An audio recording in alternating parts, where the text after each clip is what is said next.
faltan por ingresar al salón, los invitamos a que pasen, por favor. A las personas que nos escuchan del otro lado de la República, les recordamos dos cosas. Uno, que suban el volumen de sus bocinas. Dos, que apaguen sus micrófonos con la intención de que no se vicie el sonido y que sea claro y audible lo que estamos diciendo desde acá. Aprovecho también para hacer unos avisos parroquiales con la licencia. Es la primera, las personas que están viniendo presencialmente al diplomado, les pido que por favor mañana, los días de asistencia, pregunten al guardia, al de seguridad, dónde va a ser, porque la universidad nos asigna salones a veces con cambios de última hora que no podemos controlar, no depende de nosotros, y nos ayudaría mucho el hecho de que el policía de la entrada nos oriente en qué edificio y en qué salón se va a desarrollar.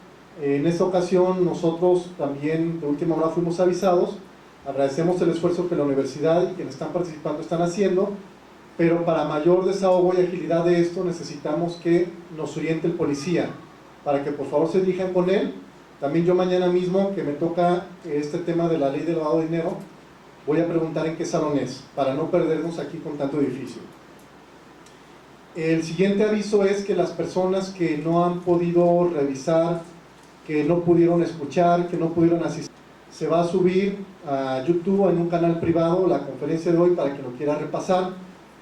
Y las personas que están asistiendo al diplomado van a tener su histórico de los 20 módulos al final del mismo, pero lo pueden consultar en YouTube. A partir de la siguiente semana nos van a subir los 3 módulos anteriores más y el de mañana y el de pasado, recordando que hay algunos módulos flexibles que se repiten constantemente.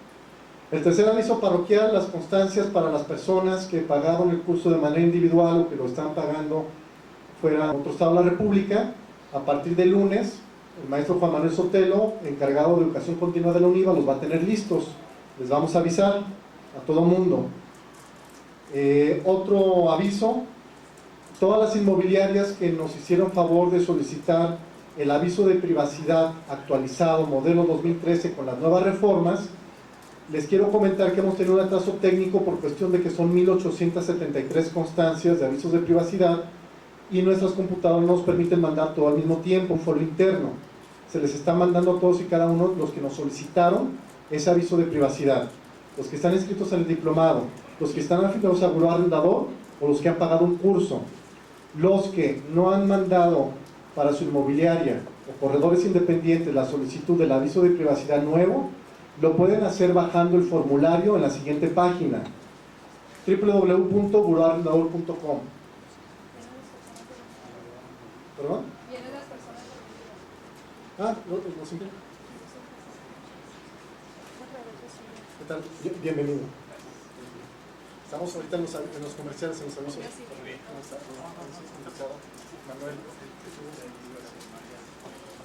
Manuel. Les decía, buroarrendador.com, y después del .com van a poner 2 puntos. Es buroarrendador.com diagonal ify.php. Se lo repito, buroarrendador.com.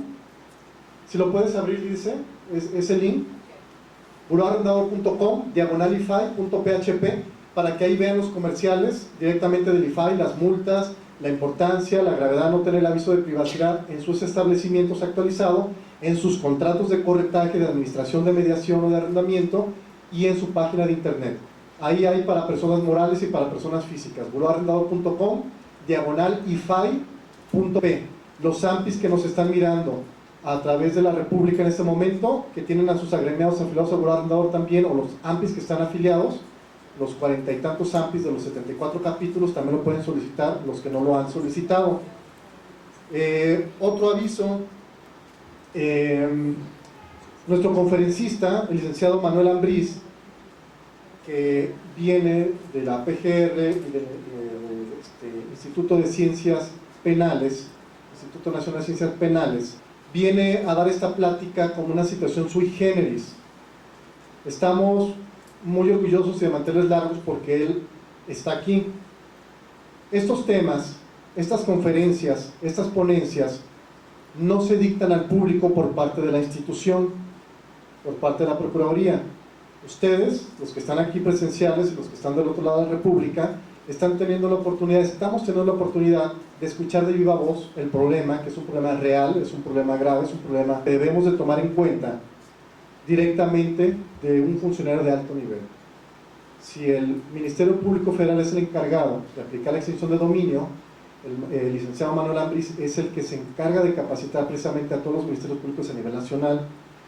Por eso ahorita un par de personas que solicitaron una tarjeta, él y las personas que nos hicieron favor de contactarlo, que hicieron la recomendación del más alto nivel de gobierno, nos pidieron manejar un bajo perfil y ciertas condicionantes a su viaje. Él se regresa en un par de horas a la Ciudad de México, tiene un correo institucional por parte de la PGR, tiene un correo personal, pero les comento todo esto para que no vayan a tomar a mal, por favor, la situación de no darles una tarjeta de presentación o algunas situaciones que por motivos de bajo perfil, de seguridad y sobre todo institucionales se han estado dando. Si ustedes saben que el Buró Arrendador se va a transformar en el Buró de Seguridad Inmobiliaria en unos meses, tenemos más de 6,000 usuarios, convenios con las más altas esferas de gobierno a nivel nacional e internacional que nos permite a los inmobiliarios desahogar todo nuestro protocolo de seguridad como viene, como debe de ser, y por eso estamos pues muy orgullosos de que nos haga el favor de estar aquí, apoyándonos, diciéndoles a ustedes las cosas como son, y qué mejor que él que nos lo diga. Esos son los avisos que queríamos dar. Y ¿cómo quiere que hagamos la dinámica? Vamos a entrar ahorita a preguntas y respuestas. Muchas gracias. Sí, claro que sí. Claro que sí.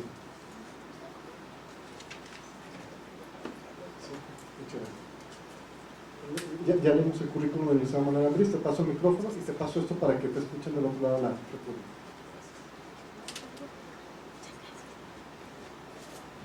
Hola, muy buenas tardes. Mi nombre es Salvador Cervantes, yo soy el director de los posgrados y la educación continua del Sistema Universitario UNIVA. Ya tenemos 50 años y en estos 50 años de proyecto educativo se ha buscado precisamente como universidad varios aspectos. Primero, la vinculación con organismos, con instituciones en los cuales podamos colaborar en conjunto con temas especializantes, como en este caso lo estamos haciendo con Buró Arrendador, y que ellos como líderes de este proyecto, nosotros sumarnos en la capacitación, en estos esquemas de conferencias para la profesionalización de expertos en el área. Y sobre todo con una finalidad, y es precisamente el fin último de ser más competitivos. Agradecemos de antemano la presencia de cada uno de ustedes en esta institución. Ya son alumnos desde este momento de UNIVA. Esta es su casa durante el tiempo que estén aquí, tanto aquí como los que estén precisamente en otros lados de la República y estén tomando este curso vía virtual, de forma sincrónica. Y bueno, agradecemos de antemano a Manuel Ambriz Roldán el tiempo que se ha tomado para estar en esta conferencia. Agradecemos su participación y no nos queda más que augurar un éxito en todo lo que vayan a realizar durante esta conferencia, como las siguientes, que aprovechen. Hay un dicho que dice que la mente es como un paraguas, si no se abre, no funciona. Entonces, de antemano, tengan la mente abierta durante todo este tiempo y pues sean ustedes bienvenidos a esta universidad que al momento es su casa. Muchas gracias. Muy amable, muchas gracias. Maestro Ambriz, antes de comenzar con la dinámica de preguntas y respuestas y posteriormente con los consejos que hace el organismo para el sector inmobiliario, o igual si nos toma todo el tiempo las preguntas y respuestas, pues nosotros está excelente, que al cabo mañana tenemos la siguiente dinámica. Hay dos preguntitas, ya no se las voy a hacer tan largas ni tan complicadas, ni tan capciosas. En el caso de compraventa, en el caso de dinero de ilícita, para incautar un bien inmueble que se acaba de comprar o para incautar el dinero producto de la operación, ¿hay algún tiempo perentorio para esta situación o es hasta que la autoridad se dé cuenta o vamos a estar con el Jesús en la boca para el caso de compraventa durante meses y años, o qué sucede aquí?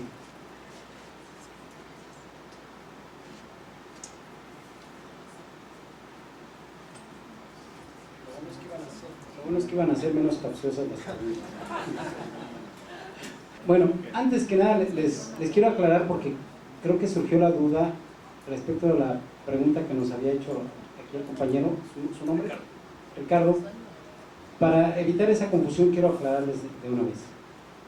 Hablábamos en el caso de la compraventa de un inmueble con recursos de procedencia ilícita, ¿sí? ¿Qué sucede ahí? Yo vendí un inmueble a alguien y esa persona me pagó con dinero producto de un delito. La situación nada más es a la persona que obra de buena fe no se le va a afectar. Es decir, si ya se dio una operación con recursos de procedencia ilícita y ya hubo un comprador, un vendedor de buena fe que recibió su pago por ese inmueble, él por actuar de buena fe no tiene ningún problema. El que va a tener problemas es el que está comprando con dinero ilícito, porque el bien que adquirió es el que va a ser susceptible de extinción de dominio. Con respecto a la pregunta que me hacen en este momento, he de decirles que desde el punto de vista de la ley de extinción de dominio, todos los bienes que sean susceptibles de extinción de dominio tienen un término de prescripción igual al del delito al que estén vinculados, con excepción de los bienes que sean producto de delito en donde el término no prescribe. ¿Sí les queda clara esta situación? Dependiendo de la naturaleza del delito, el término de prescripción es el que va a regular el término de prescripción para la extinción de dominio, con excepción de que si el bien es producto de delito, es imprescriptible el ejercicio de la acción, ¿sí?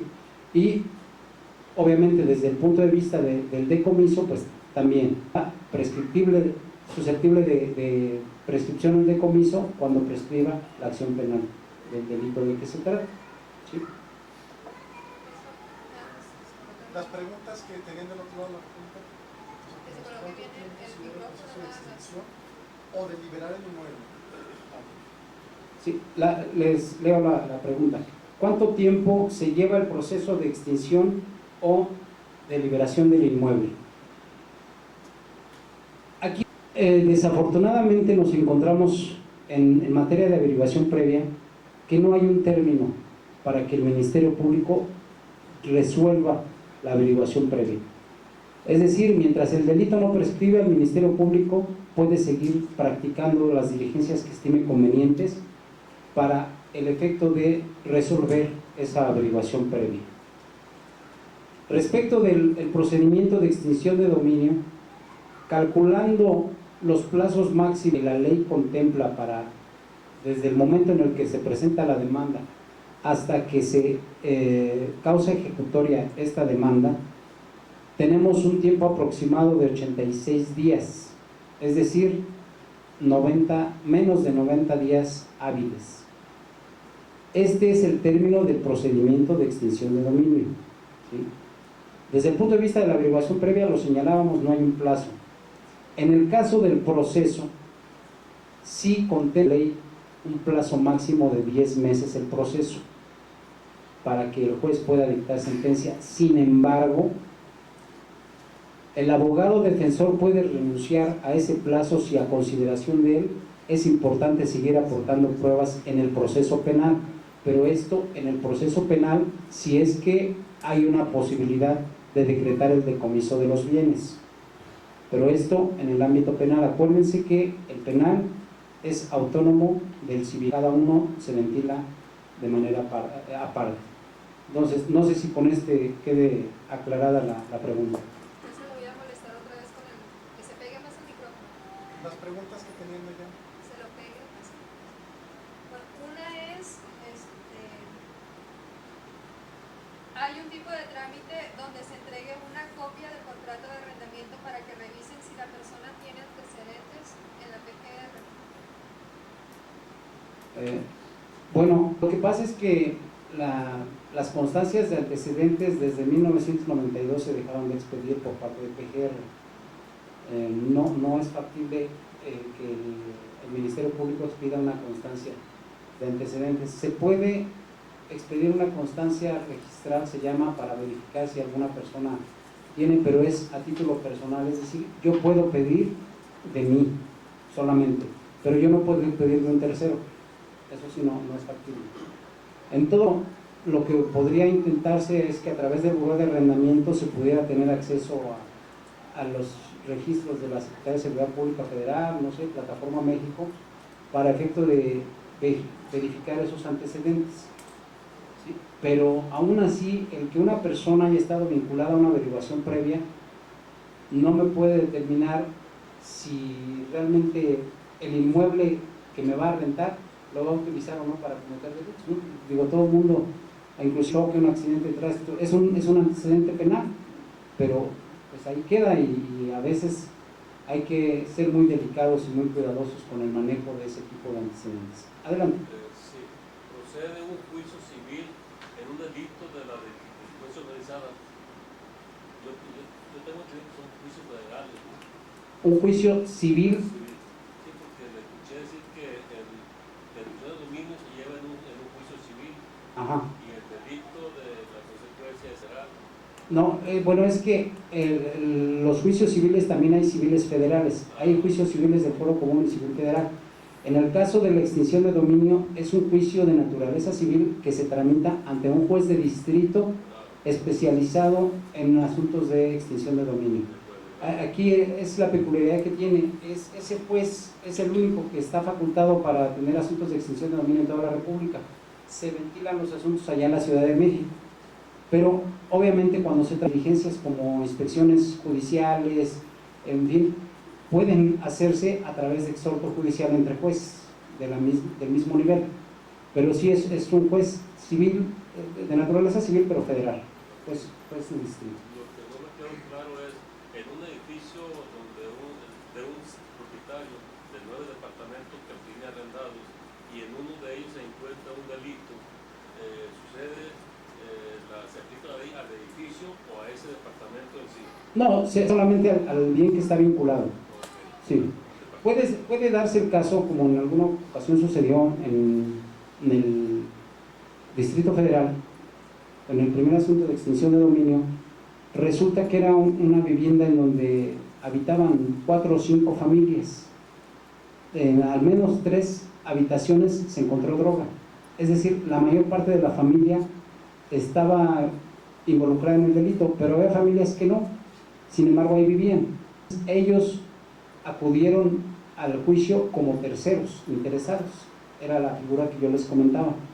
Ellos no tienen ninguna vinculación con el delito, pero sí con el bien, entonces pues, no les queda de otra más que acudir como terceros, no como demandados, pero sí como terceros.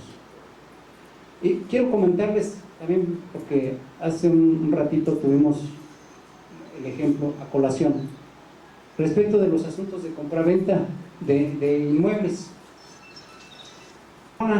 En el 2010 se dio un caso muy particular en donde una señora había recibido en herencia de su esposo un sinfín de inmuebles, 3 edificios, 2 casas, etcétera, etcétera. La señora, como ya no quería tener, ya era una persona grande de más de 60 años, a lo mejor para quienes ya estamos cerca de esa edad, digamos, muy joven, ¿no? Pero bueno, ya una persona de más de 60 años que ya no quería tener vinculación con los inmuebles, ya no le interesaba, empezó a deshacerse de ellos. Se le ocurre poner en venta un inmueble que tenía accesoria, que tenía cochera, etcétera. Resulta que por ahí la citan en un despacho, le dicen que están interesados en comprar esa casa y van a firmar un contrato privado. Se firma ese contrato privado, el precio se fija en $155,000, se da un anticipo y se promete un pago de determinadas mensualidades. Entonces se empiezan a dar 3, 4 mensualidades. De repente un buen día el ejército recibe una denuncia anónima de que en esa casa hay droga. El ejército da hace una vigilancia a los propietarios, a los que andaban ahí entrando y saliendo del inmueble, y resulta que de repente ven una camioneta que lleva varios costales, la empiezan a seguir. Esa camioneta llega a un taller mecánico, empiezan a bajar los costales que aparentemente eran de tierra, pero que resulta que por el esfuerzo que hacen los cargadores, aunque no es muy grande, un costal lleno de tierra es bastante pesado, y sin embargo no les cuesta tanto trabajo estarlos cambiando y metiéndolos en el taller mecánico. Lo curioso era eso, ¿por qué iban a meter tierra a un taller mecánico? Se les hace sospechoso, hacen una revisión a los costales y encuentran que los costales están llenos de marihuana. Con base en esto, hay flagrancia delictiva, acuden a él, se introducen en él, encuentran paquetes de marihuana y encuentran un túnel que se estaba construyendo y que iba dirigido hacia la frontera con Estados Unidos. Aquí dice uno, bueno, hay extinción de dominio, ¿no? Sí. Puede ser que haya extinción de dominio, pero casualmente cuando se da la nota en los medios, se deja de pagar el inmueble, ya no se pagan las mensualidades que faltan. El supuesto propietario desaparece. Obviamente el Ministerio Público hizo su investigación, revisando los antecedentes en el registro público de la propiedad, ubica a la señora, a la propietaria original.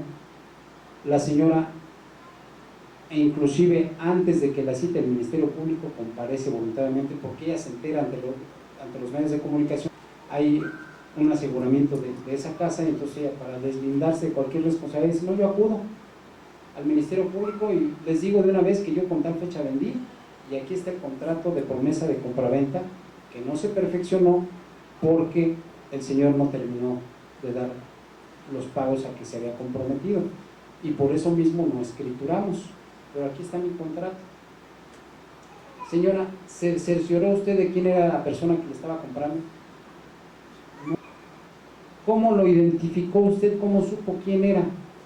¿Le pidió su credencial de lector? No, pues nada más él me dijo que era así, y yo contraté a un abogado y el abogado se encargó de, pues citamos al abogado. No, pues efectivamente el señor dijo, la señora dijo que con eso ya no era más que suficiente para que lo identificáramos, y ella consideró que no era necesario que exhibiera la credencial de lector. ¿O no? Perdón, miento. Sí exhibió la credencial de lector. Resulta que no existía ningún antecedente de él en el Registro Nacional de Electores, en ningún lado aparecía, ni en Relaciones Exteriores. El Ministerio Público hizo su trabajo de esas pocas veces bien, porque anduvo buscando hasta debajo de las piedras a ver si encontraba el propietario, y no lo encontró. ¿Qué se hace? ¿Decretamos la extinción de dominio del inmueble? Vamos a señalar como autoridad demandada, si es que la respuesta es sí.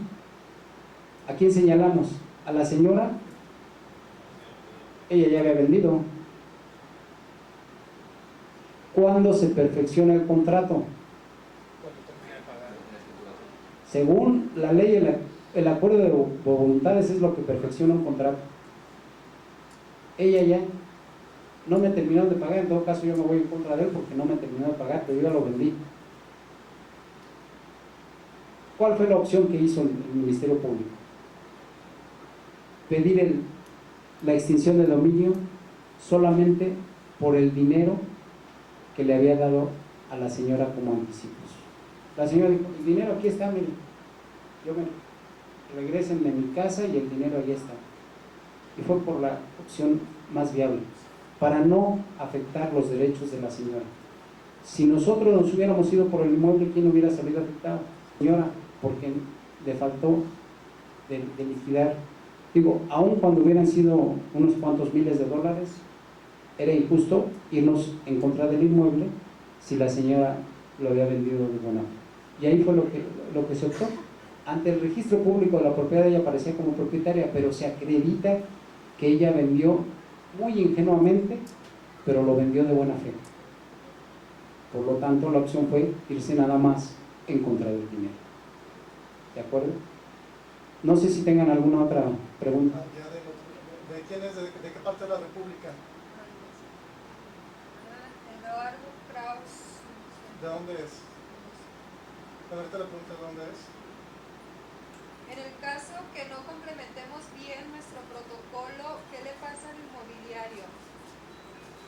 En el caso de que no se complemente bien el protocolo, ¿qué le pasa al inmobiliario? Yo le regresaría la pregunta. Sí, ¿de qué estaríamos hablando? O sea, no se acredita el protocolo, pero se comete algún delito con el inmueble, o ¿de qué se trata? Hay una compraventa, es un En el producto caso de de delito. Sí, en el caso de extinción de dominio, bueno, estaríamos hablando que si no se acredita adecuadamente el protocolo, si no lo cumple, como en el ejemplo que nos había puesto el licenciado hace un rato, en donde la inmobiliaria dejó una parte del protocolo por cumplir. En primera, el protocolo es de carácter interno, lo tienen ustedes, ¿sí?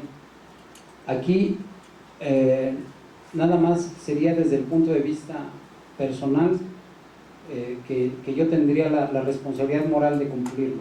Pero si ese incumplimiento generó que se cometiera un delito porque yo no tuve la perspicacia de acreditar plenamente la solvencia moral y económica del arrendatario, entonces penalmente yo no tendría tal vez mucha responsabilidad, pero muy seguramente el bien sí podría ser susceptible de extinción de dominio.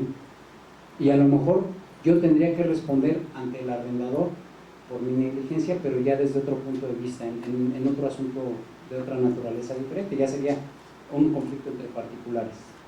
O sea, yo pierdo como arrendador, yo perdería el inmueble, pero si fue imputable a la inmobiliaria, pues yo me iría en contra de la inmobiliaria, ¿no? No, porque es un asunto, sería un asunto de naturaleza civil totalmente. Yo tal vez le demandaría el pago de daños y perjuicios por la negligencia que ocasionó al no cumplimentar adecuadamente ese protocolo. Sí, adelante.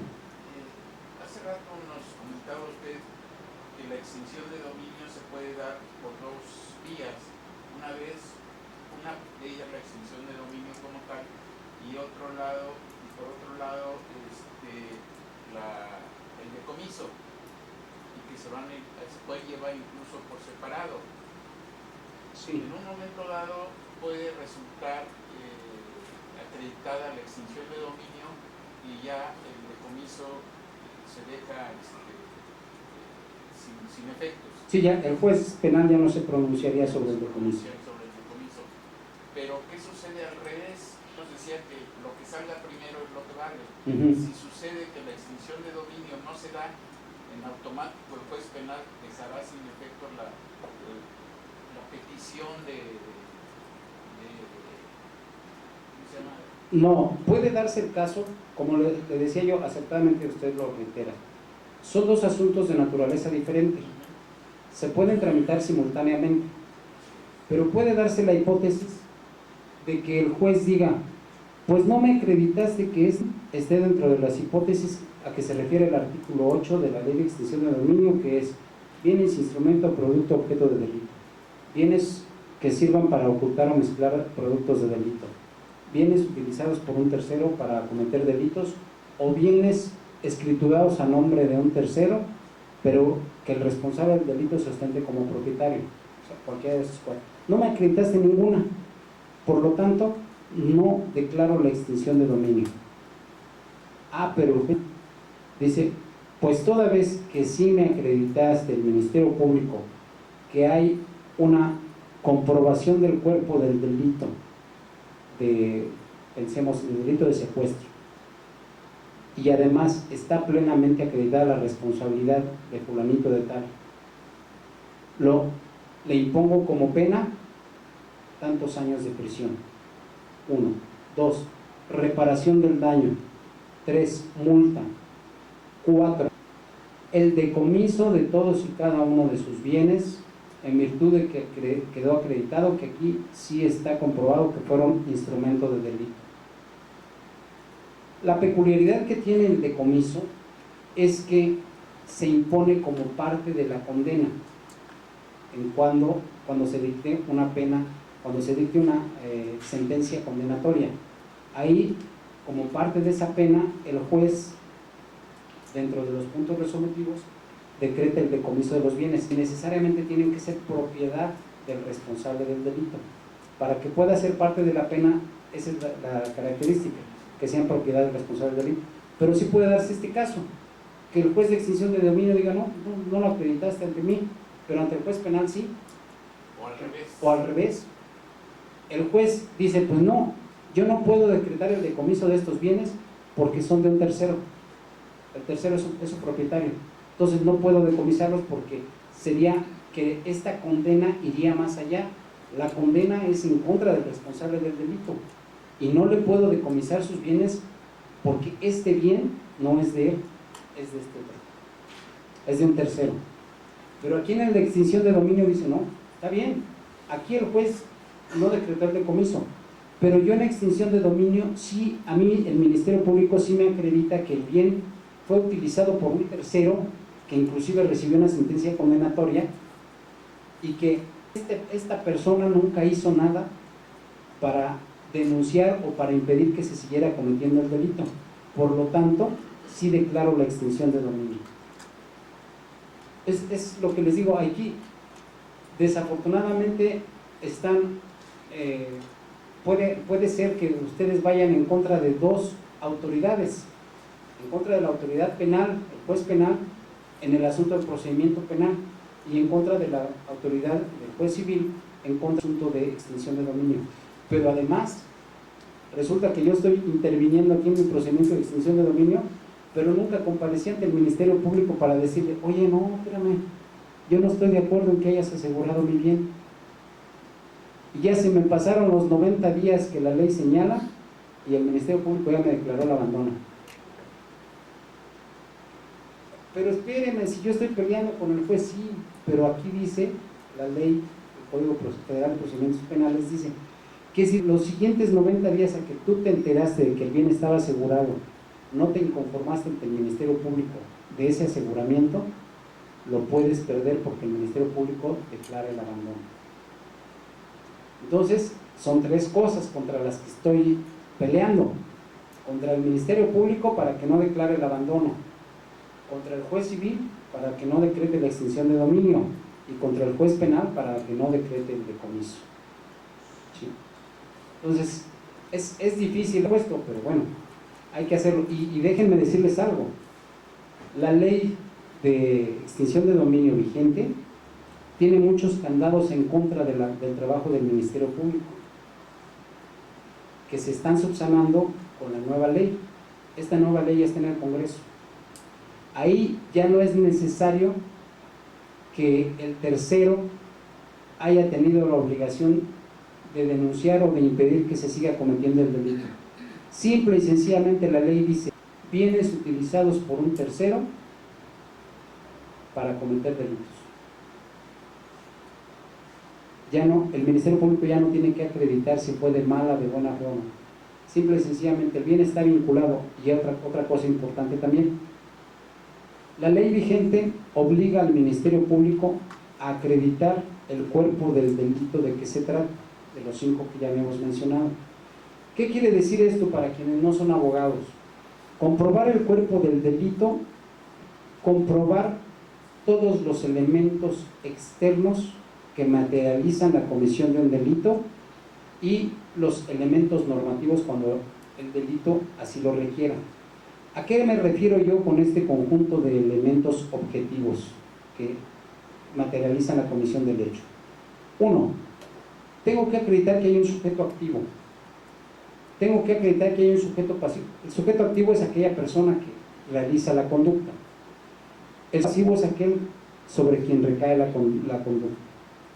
Tengo que acreditar que hubo una conducta. ¿En qué consistió? Robar, matar, disparar, secuestrar, tengo yo que acreditar esa conducta. Tengo yo que acreditar un nexo causal entre la conducta y el resultado que hubo. Es decir, que hubo un disparo, ese disparo tuvo como consecuencia la pérdida de la vida de una persona. Porque puede ser que acredito el disparo, pero acredito que la persona ya estaba muerta. No hay homicidio.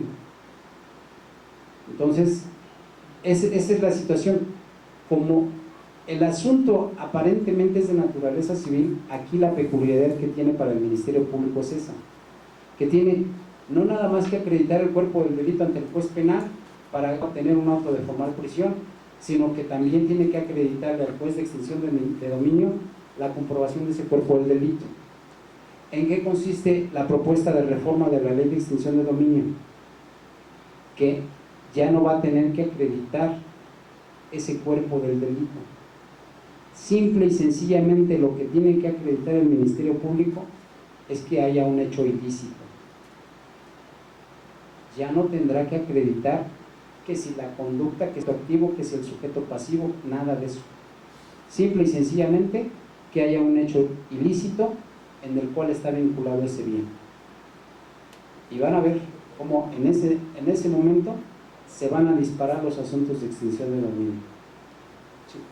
Maestro, hablando de la aplicación de la ley, ahorita me metí al sitio donde nos mandaste, que era de bienes sujetos a extinción de dominio, y estoy viendo que en el 2011 al parecer hubo solamente 7 expedientes, en el 2012 9 expedientes, y todavía no salen expedientes del 2013. Yo la verdad, a lo que estamos viviendo, pues pensé que iba a haber, no sé, 400 o 500, ¿no? O sea, sí. ¿Es realmente es real lo que yo estoy diciendo o en realidad no se está aplicando tanto? Porque pues de que hay delitos, ¿no? Sí, el problema es lo que les comento. Uno, que el juez nos obliga a comprobar el delito. Para que yo pueda decretar o para que yo pueda ejercer mi acción de extinción de dominio como Ministerio Público, necesito tener cuando menos un auto de formal prisión. Si no lo tengo, tengo que acreditarle al juez civil la comprobación del cuerpo del delito, como si se tratara de una consignación penal. Entonces, me obliga a tener que hacer una investigación exhaustiva, ya no nada más para consignar a los probables responsables del delito, sino para efectos de ejercer mi acción de extinción de dominio. Eso como primer punto. El segundo punto es que su servidor estuvo a cargo de los asuntos de extinción de dominio ahí en delegaciones hasta el 2011.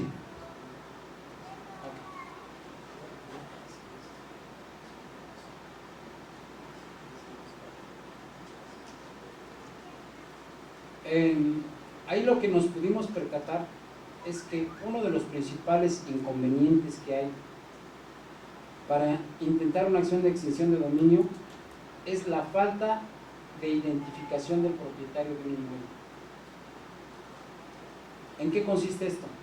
Que resulta que el bien en el registro público de la propiedad aparece como predio irregular. Yo me voy al catastro municipal, aparece un propietario.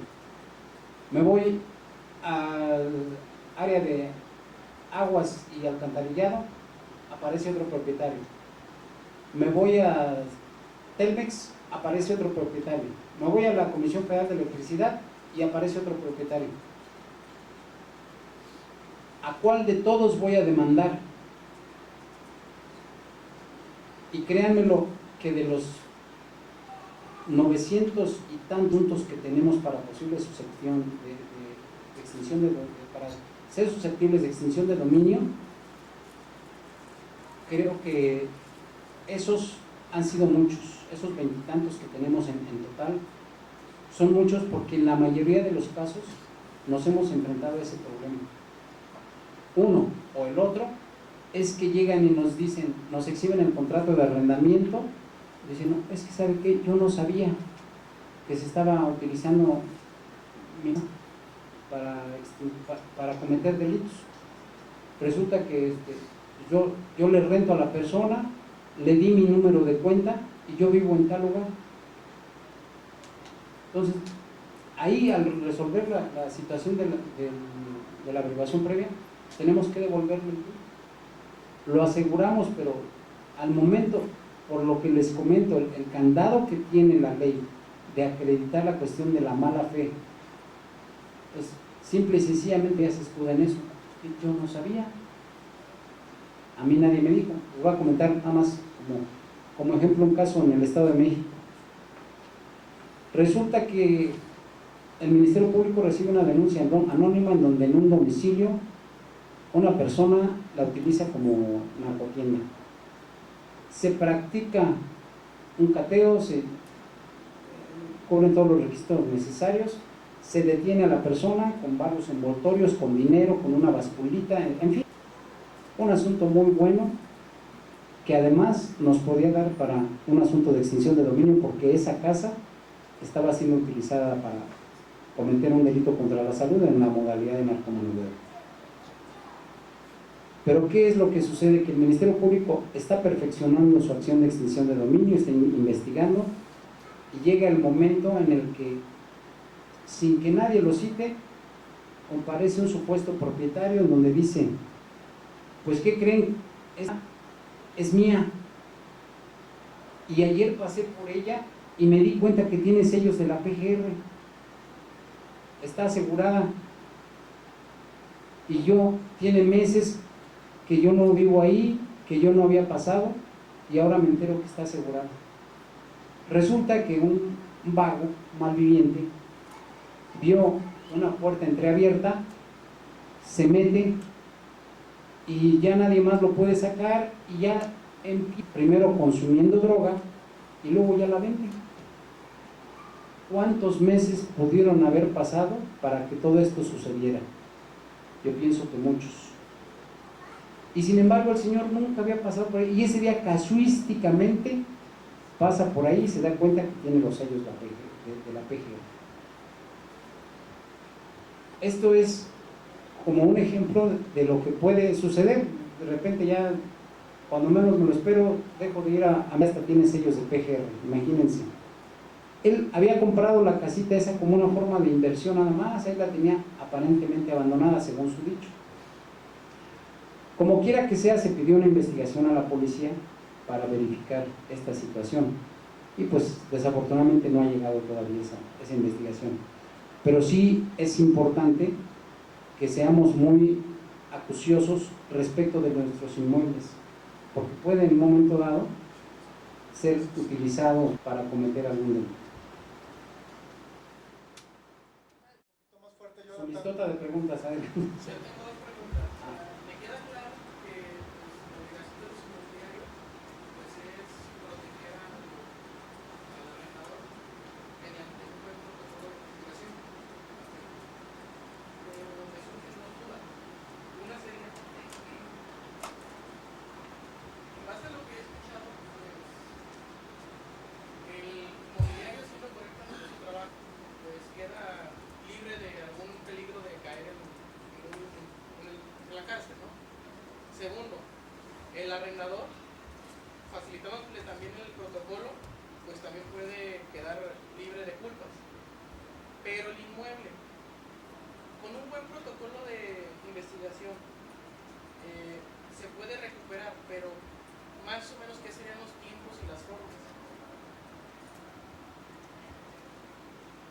Bien, aquí lo importante es, si toda la gente actuó de buena fe, el inmueble no va a poder ser vinculado a un asunto de extinción de dominio. Es decir, si el arrendador actuó de buena fe y él le rentó el bien a una persona que él estaba consciente que era una persona honesta, que era una persona digna de toda confianza, y el diaria también está en esa hipótesis porque aplicó su protocolo adecuadamente, no podemos, el Ministerio Público está impedido para acreditar la mala fe. ¿A quién se la va a atribuir? necesariamente tendrá que devolver el bien. Es lo que les comentaba hace un rato. Desafortunadamente el Ministerio Público no cuenta con un término para perfeccionar su averiguación previa y resolverla. Él, una vez que resuelve la previa, él tiene que darle destino final al bien. A lo mejor él puede en un momento dado acreditar que no hay mala fe, y él, si ya agotó todas las diligencias respecto del inmueble, él ya no tendría ningún inconveniente en hacer la devolución. Pero la obligación que tiene según la ley es que hasta que él resuelve su averiguación previa es cuando él puede darle destino al bien. En consecuencia, ante la eventualidad de que pueda salir algún otro elemento que pudiera vincular al bien con el delito, difícilmente lo va a devolver antes de que resuelva su averiguación previa. Yo le puedo decir que si es un asunto de flagrancia en donde dentro de las 48 horas él puso a disposición del juez al probable responsable del delito, él lo único que tendría que hacer ahora es desvincular al bien de la comisión del delito o vincularlo, porque ya la averiguación ya la resolvió al momento de que él consignó al responsable del delito ante el juez, al probable responsable del delito ante el juez. Pero ya aquí lo único que le quedaría sería, en todo caso, resolver sobre el inmueble o sobre los bienes que estén asegurados. Y eso, en teoría, lo debería de hacer pronto, ¿no? No le puedo decir una fecha exacta porque no existe como tal. ¿Y cómo se...? Perdón, antes de esa pregunta, quisiera, a nombre de dos personas que me abordaron hace rato, aquí, asistentes, sin mencionar domicilio ni nada de eso, pues para que se vuelva un poco más impersonal el asunto, Octavio y Daniel, ahí están. Digo, no mencionen domicilio, nada de eso, pero ¿por qué no hacen la pregunta al licenciado de qué hacer en el caso que ustedes están viviendo con fundadores de un edificio? No hay necesidad de mencionar ni el domicilio, ni el nombre del condominio, nada más la situación. Yo creo que les puede orientar mucho en lo que están viviendo, porque lo que a ustedes les está pasando no es privativo de ustedes. A buró arrendador llegan a nivel nacional de ese tipo de problemas todos los días, pero nosotros no somos autoridad.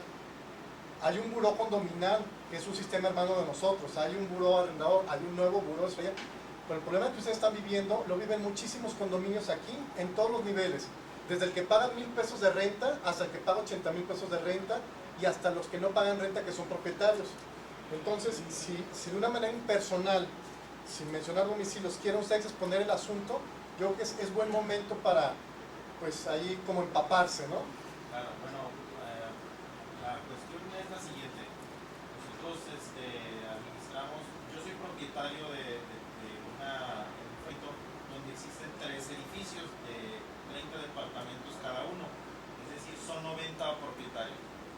Llegaron con nosotros a vivir unas personas que claramente se ve que se dedican a la delincuencia organizada, por su manera de comportarse, por su manera de dirigirse hacia nosotros, porque ya se ve que bajan paquetes de los departamentos, cambian de carro cada 2-3 días, etc.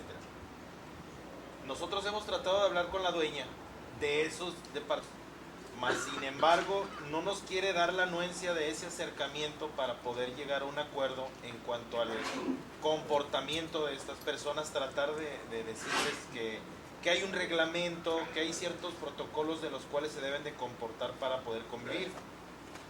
Entonces, la realidad es que ahorita ya hacen mal uso de las instalaciones, no nos permiten ya convivir como familias, como llegamos ahí, y no sabemos cómo o de qué manera acercarnos a esta persona o qué tipo de denuncia tendríamos que hacer para que llegue, como dice usted, la PGR, incaute el bien, haga las investigaciones. Desgraciadamente estamos temerosos porque se ha visto que el que dirige a esta organización es una persona que se ve que es el que los manda, pero ahí hay 30 viviendo. Es decir, si llega la PGR va a agarrar a 5, ¿y qué va a pasar con los otros 25 que faltan? Estamos en una situación muy complicada. un fraccionamiento nuevo. No, miren, aquí la situación, yo lo que haría en una hipótesis así sería dos cosas. Una, informarle por escrito a la señora, si no quiere que yo tenga un acercamiento ni nada, simple y sencillamente yo informarle por escrito lo que yo veo sin dar nombre ni nada, simplemente hacerle el reconocimiento, las irregularidades que yo veo que se están haciendo en el inmueble que es de su propiedad, para deslindarle, pues en todo caso tomen las medidas pertinentes. Que me firme de recibido, porque así yo ya no caigo en lo que dice el código.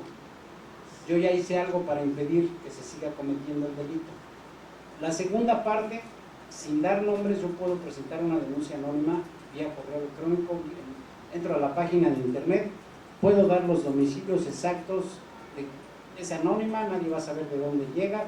Si quieren, para que en un momento dado no puedan identificar la IP de donde sale, de cualquier café internet, se meten ahí a la página de PGR, hacen su denuncia y hasta ahí nadie va a saber de dónde llegó ni nada.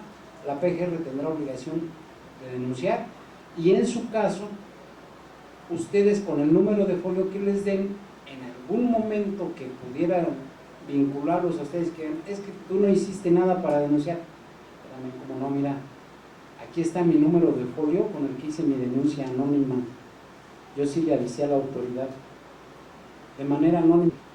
La ley de extinción de dominio no dice que yo tenga que hacerlo personalmente, pues yo lo hago de manera anónima. Ya si la PGR no investigó, fue problema de PGR. Sí. ¿Qué pasa si yo como inmobiliario, como profesional inmobiliario, obtengo un poder de un propietario para administrarle sus propiedades? Él está fuera y sucede la ley de extinción de dominio. Las responsabilidades son las mismas, el pueblo es el mismo, la documentación es la misma, las recomendaciones son las mismas. O sea, yo como apoderado, es lo mismo, es el mismo procedimiento. Sí, usted como apoderada está actuando a nombre del propietario. En todo caso, las responsabilidades serían para usted como si fuera la propietaria. Usted tendría la obligación de impedir que siga cometiendo el delito o de hacer algo para que la autoridad se entere. Sí, porque es incuestionable. Está usted actuando como si fuera propietario por el mandato que tiene. En ese caso se comprueba que ella sí sabía que estaba cometiendo un delito y ella era representante del propietario, es como si el propietario supiera y sí aplica la ley de Así es, dominio, ¿no? sí. Sí.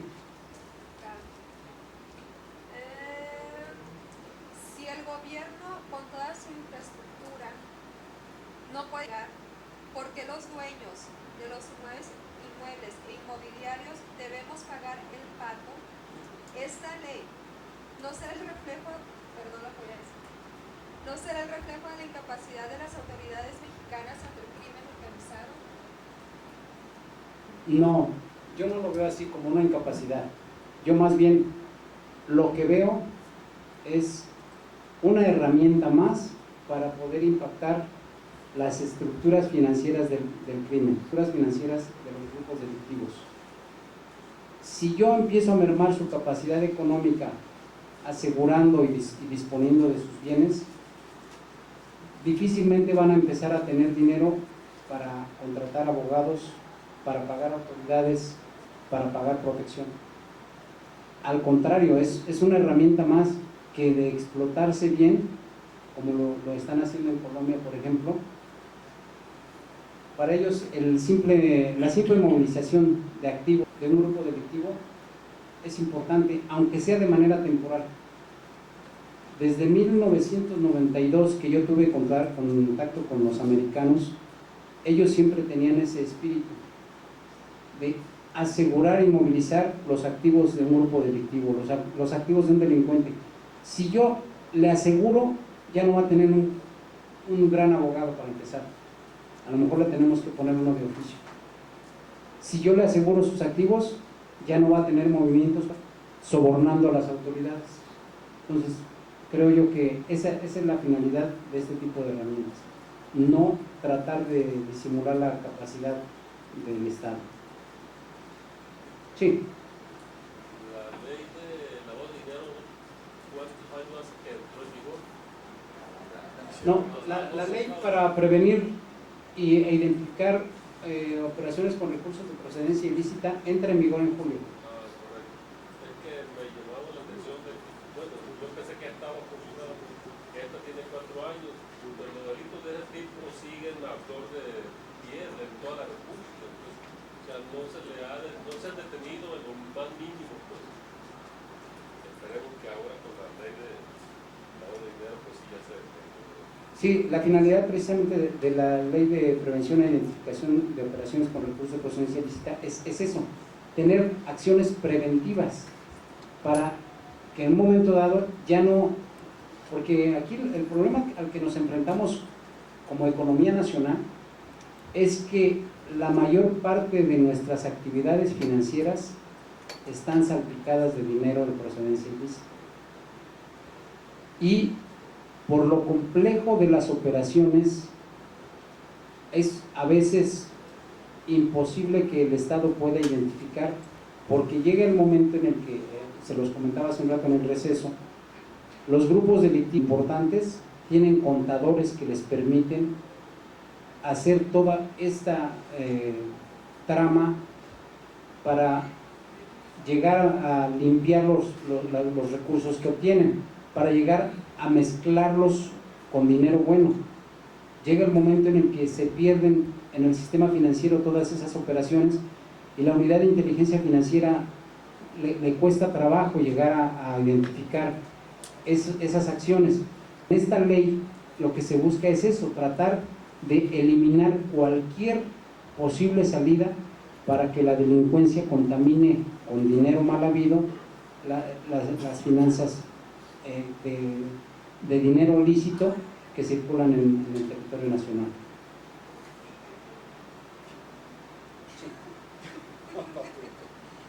Pregunta, ¿cómo saber qué tipo de procedimiento se encuentra sujeto a un inmueble con señas de la PGR? ¿Cómo saber en qué procedimiento se encuentra qué, perdón? ¿Cómo saber a qué tipo de procedimientos se encuentra sujeto un inmueble con señas de la PGR? ¿Qué pregunta? ¿Dónde pregunta? Norma Adriana Cárdenas. ¿Cómo saber en qué tipo de procedimiento se encuentra un inmueble? ¿A qué tipo de procedimiento se encuentra vinculado un inmueble? Bueno, para poder con qué procedimiento se encuentra vinculado mi inmueble, tengo que ir con el Ministerio Público que lo aseguró. Si nada más está asegurado, él me va a decir.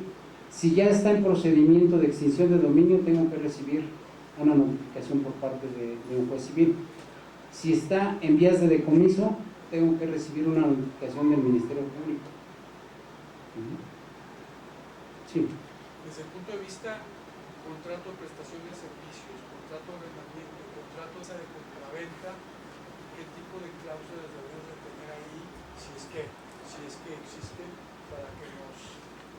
para que protejan al propietario, arrendador y a la misma inmobiliaria? Yo incluiría una, digo, tal vez la más elemental, pero sí sería una, en donde el arrendatario me declare que lo que le va a dar es totalmente ilícito, que no lo va a utilizar para cometer delitos, en cuyo caso, si no es así, será responsable de las consecuencias que trajera, en cuyo caso yo lo podría demandar civilmente por la reparación de los daños que me cause a mí como propietario el que él lo utilice para cometer delitos. Pero eso en muy poco ayuda en la práctica, porque si yo le exijo una firma garantizando esta cláusula y en el momento dado de que truene la bomba, él está detenido, ¿de qué me sirve demandarlo si está detenido? Y yo tengo el problema de enfrentar un juicio de extinción de dominio. En la práctica creo que... No, pero aquí tampoco ayuda. la ventaja que va a tener usted es que con eso, no, mira, yo hasta puse este candado para efectos de que yo estaba consciente que mi inmueble no se iba a utilizar para cometer delitos. Aquí está la declaración que él me hizo. Por lo tanto, yo estoy actuando de buena fe. Al actuar yo de buena fe, tú no tienes por qué declarar la extinción de dominio de mi bien. Esa cláusula a mí me beneficia. Por eso, porque yo ya estoy acreditando que yo siempre actúo de buena fe y que inclusive hasta ahí le estipulé que él iba a ser responsable de las consecuencias que tuviera si el bien no era ocupado para un fin lícito. Con eso el Ministerio Público no puede ejercer una acción de extinción de dominio respecto del bien. Sí. ¿Qué pasa si aplica un procedimiento de extinción de dominio casa que un delincuente compró con crédito hipotecario y la hipoteca todavía no se termina de pagar? La ley dice que el producto del delito será de acuerdo, más bien dicho, el producto de la venta de un bien que se haya declarado en extinción de dominio, hasta donde alcance será para reparar el daño a las víctimas y pagar los derechos preferentes, o mejor dicho, los créditos preferentes, como sería este. Se paga la hipoteca y se le paga a la víctima primero. Lo que llegara a sobrar se va como remanente al fondo de la atención a víctimas de estos delitos. Sí. Con relación a esa pregunta que se está haciendo, ¿qué es preferente, el crédito hipotecario o la reparación del daño? La reparación del daño primero. Siempre va a ser preferente. Sí. Y en este caso, pues, si la hipoteca no es vencida, etcétera, etcétera, se tiene que agotar el procedimiento civil para efecto de obtener una sentencia condenatoria para poder exigir que en el fondo de la ley de extinción de dominio se pague el crédito.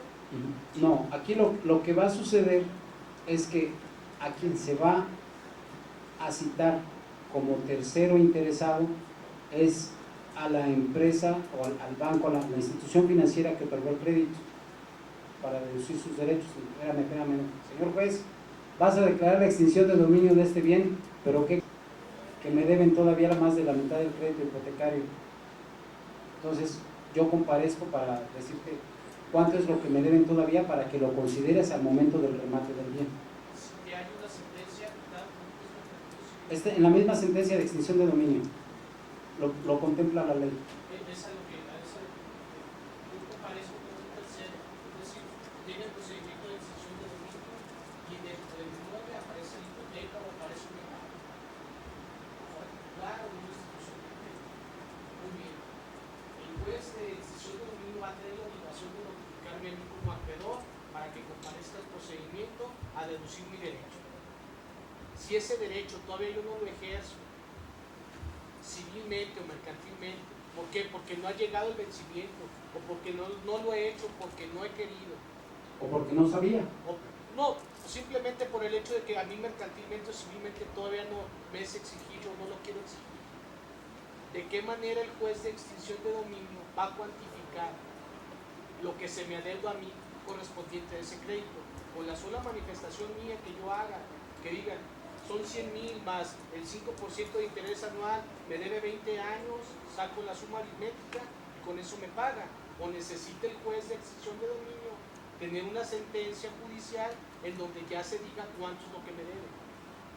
No necesita tener una sentencia judicial. Simple y sencillamente, él tendrá que analizar lo que las partes le acrediten.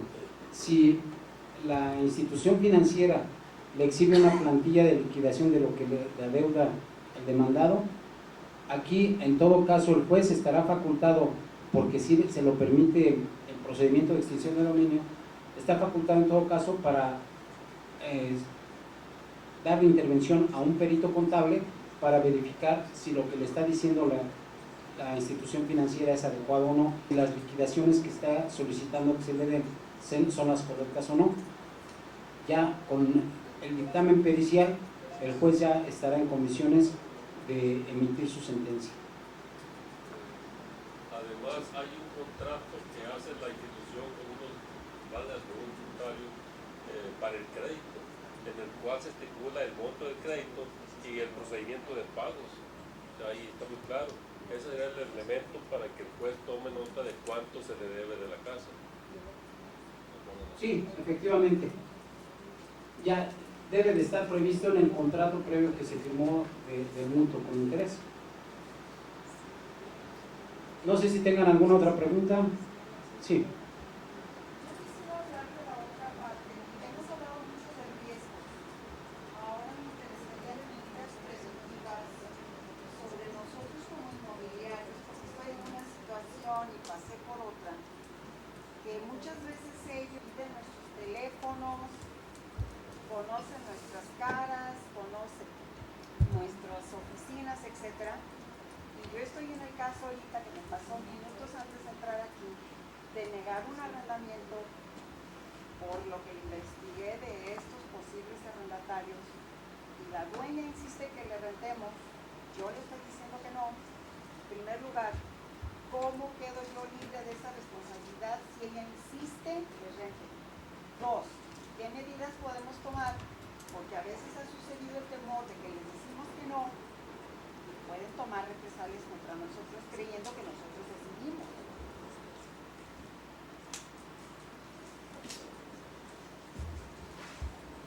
Sí.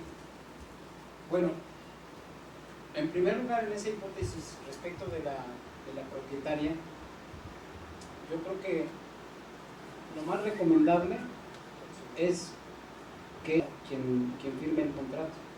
Si ella es la que está insistiendo en que se le rente a esa persona, ustedes queden al margen totalmente de la operación.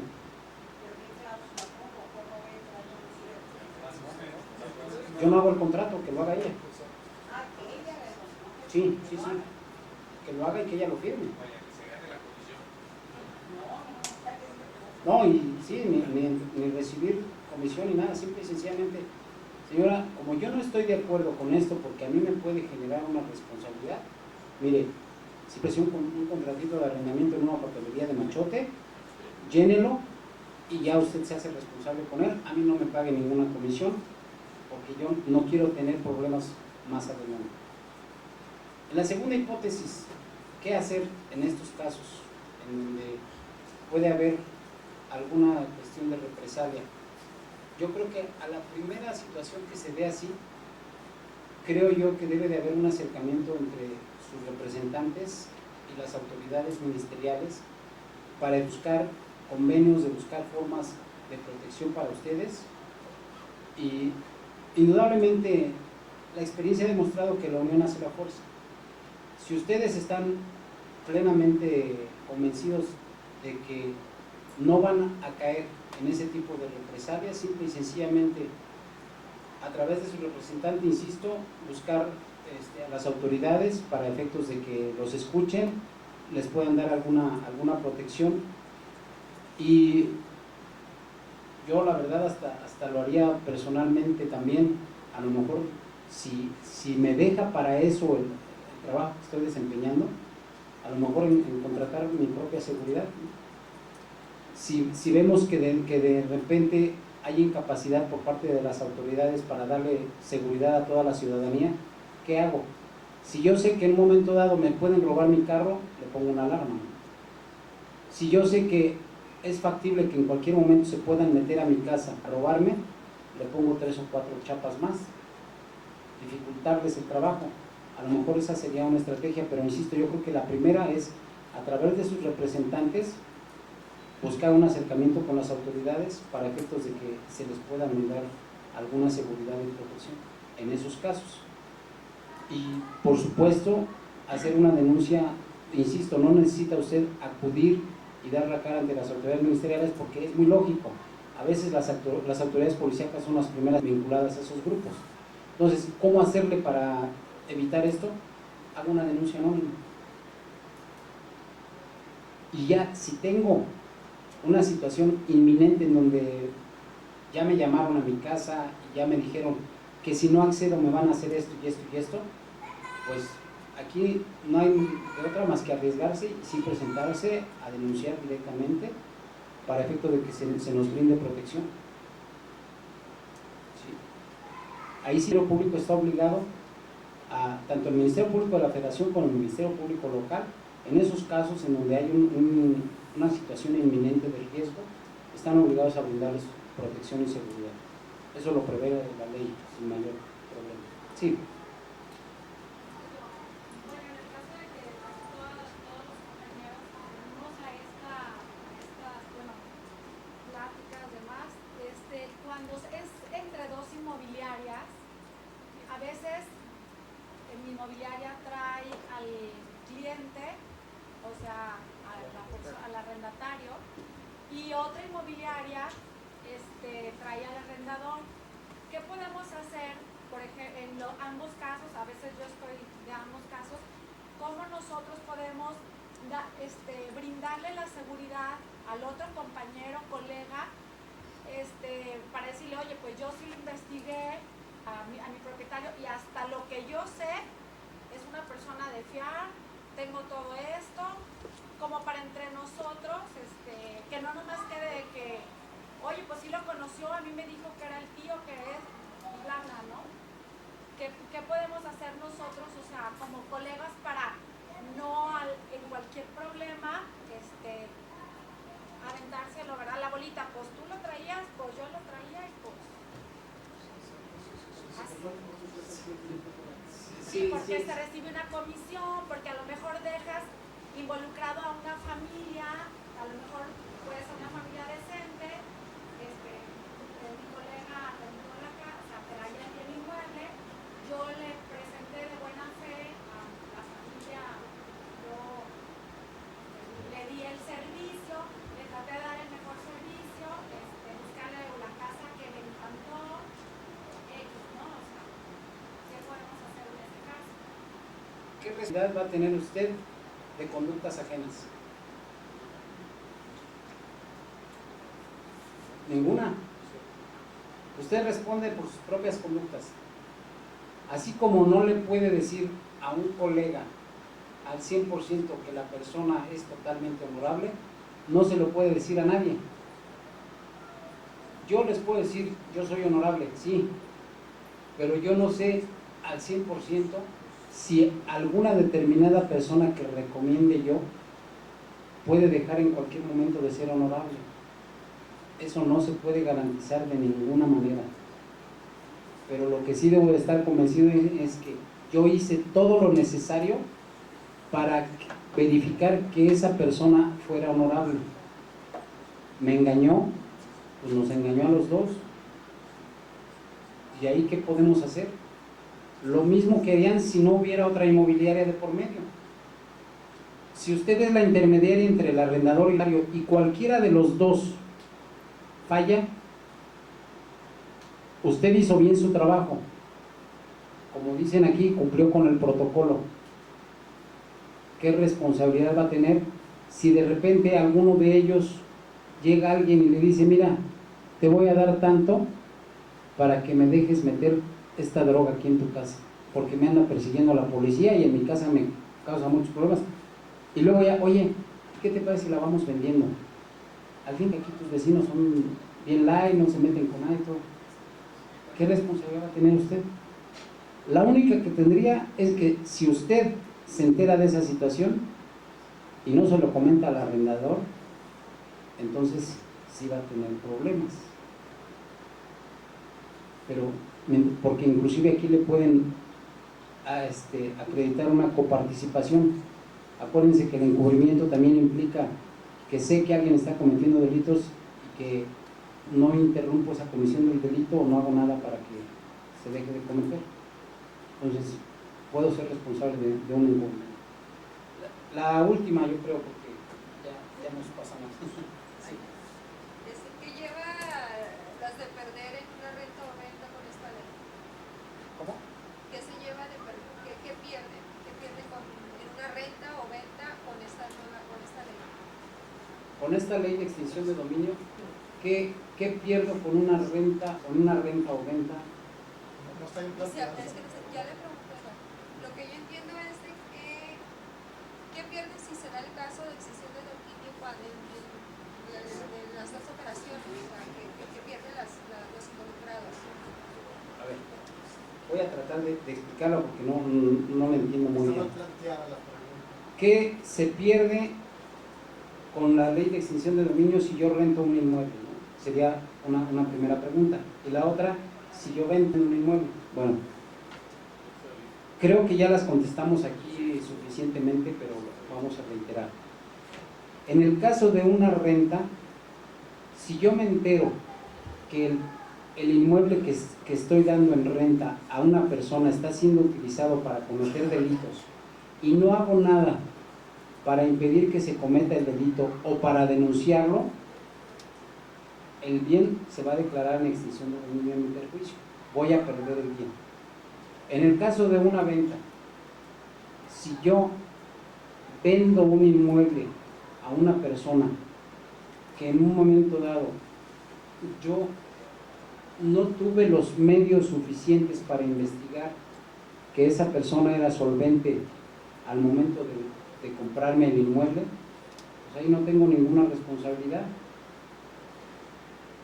Él tendrá su responsabilidad que le corresponde porque sabía muy bien él que en un momento dado lo que me estaba pagando a mí como producto de la compraventa era de procedencia ilícita. Entonces ese dinero al llegar a mí se convierte en dinero bueno porque yo estoy actuando de buena fe, pero él va a perder el inmueble porque está comprando un bien con producto de delito. O sea, lo único que está haciendo es que ese producto de delito lo está transformando de dinero en un inmueble. Lo va a perder. Sí.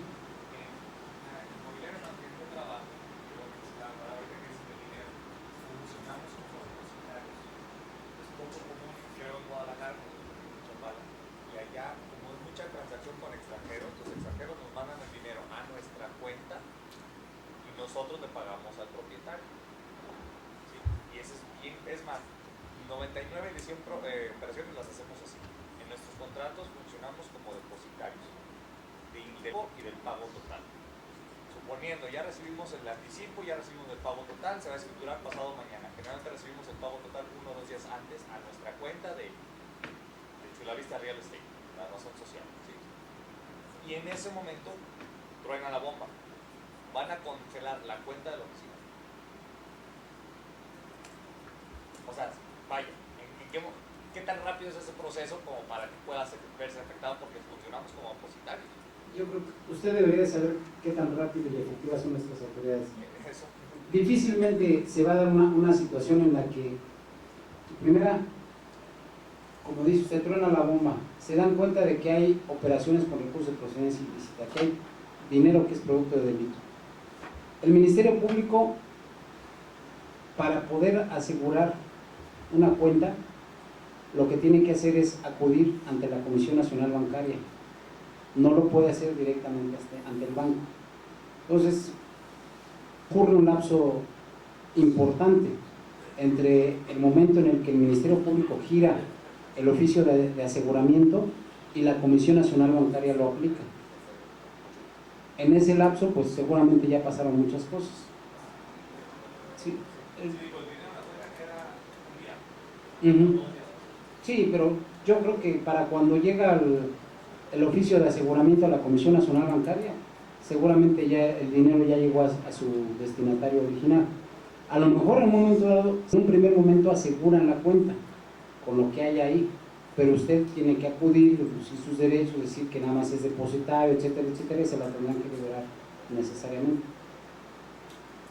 Pero ahí no hay un doble riesgo con el SAT, un ingreso a la cuenta que no puede justificar de momento de dónde viene, cómo se obtuvo. Puede ser que sí, puede ser que sí, que les llame la atención el movimiento, sobre todo si es un pago de una compraventa, que de repente tiene una cantidad fuerte de dinero y de repente se va, ¿no?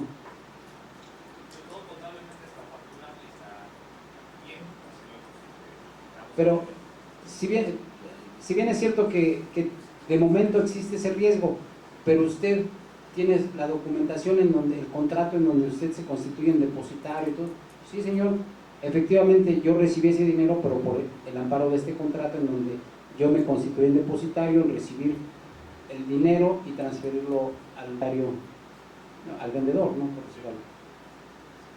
Les agradezco mucho su intervención, su atención. Espero que hayan quedado desahogadas todas y cada una de sus preguntas. Y nuevamente me reitero a sus órdenes. Muchas gracias.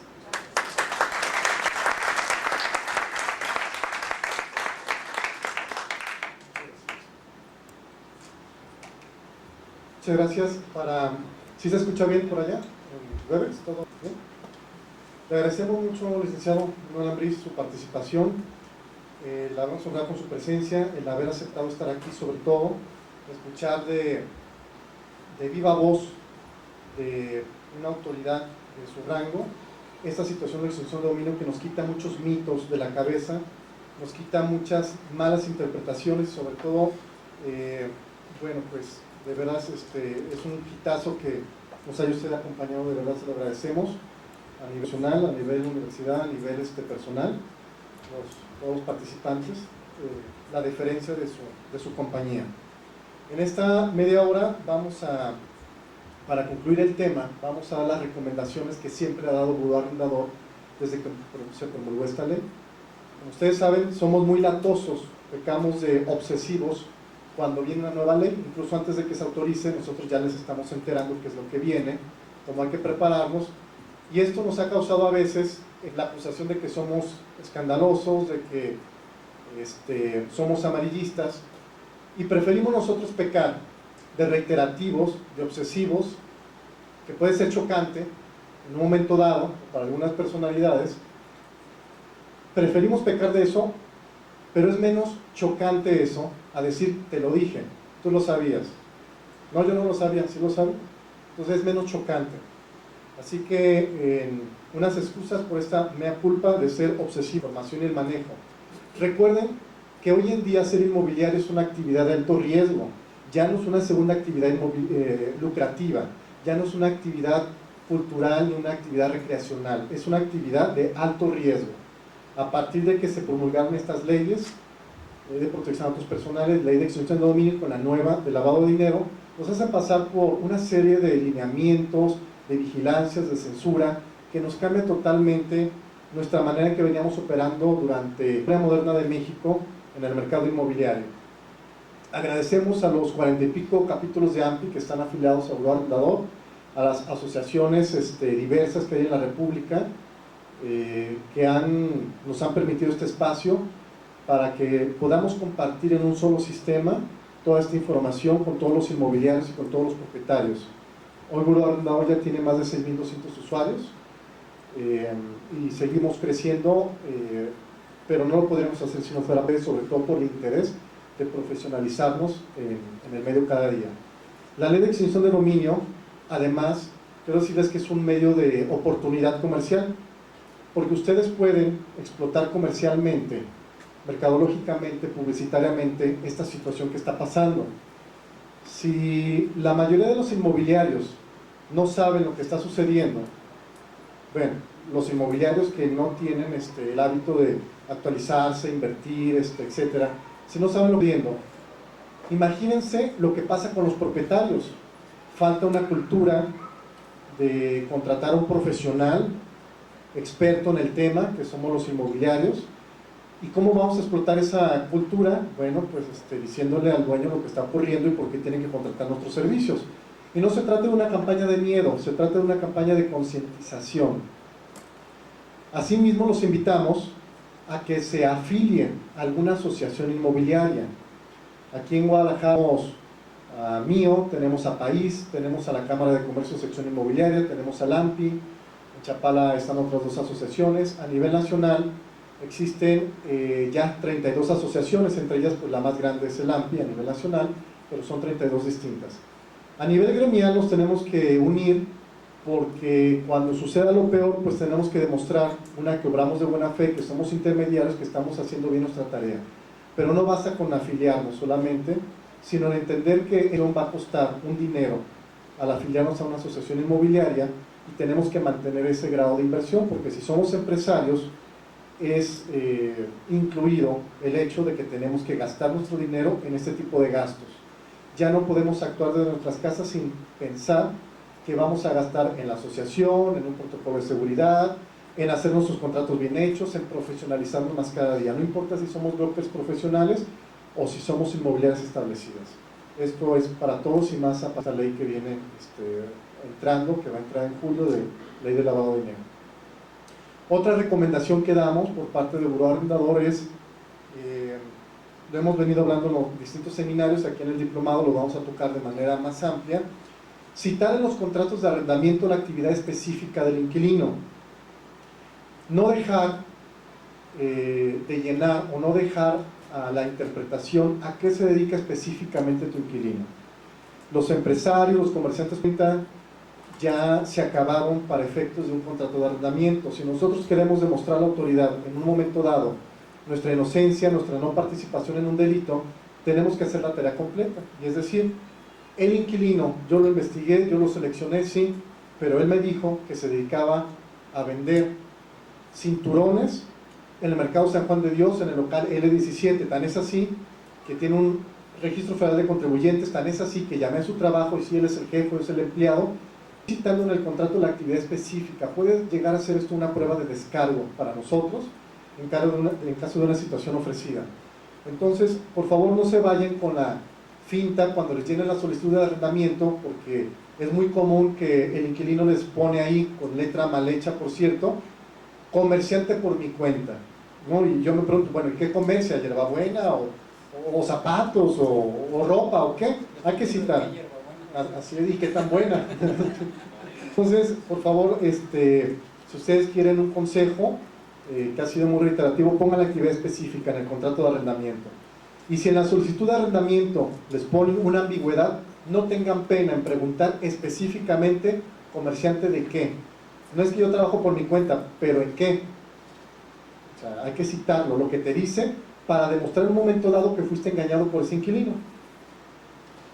2. Hay que poner el uso específico del inmueble. Si un arrendamiento para casa-habitación, específicamente el fin es casa-habitación, o un uso mixto, o es una bodega, pero ¿una bodega de qué? Acuérdense que las bodegas tienen diferentes tipos de permisos, depende de lo que se vaya a almacenar, lo que se vaya a hacer adentro de esa bodega. Entonces, tenemos que especificar a qué se va a dedicar ese inmueble. Si es una casa-habitación con fines mixtos, comercial y habitación, también ponerlo específicamente. Si es un local comercial, el local comercial también puede ser motivo de que adentro de ese local haya una situación delictuosa porque se almacenan armas.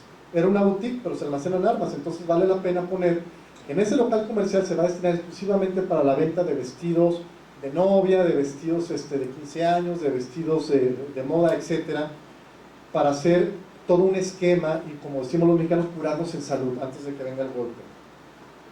Y como tercer punto sugerimos, como un medio tal vez único, una expectativa tal vez única, que en sus contratos de arrendamiento una indemnización a favor del dueño en caso de que ocurra lo peor. Una indemnización nos referimos a que en caso de que la autoridad inmovilice, de que la autoridad extinga el dominio de esa propiedad por motivos propios de la responsabilidad del inquilino, se obliga el arrendatario y su respectivo fiador a indemnizar a valor comercial al propietario por la pérdida de ese inmueble.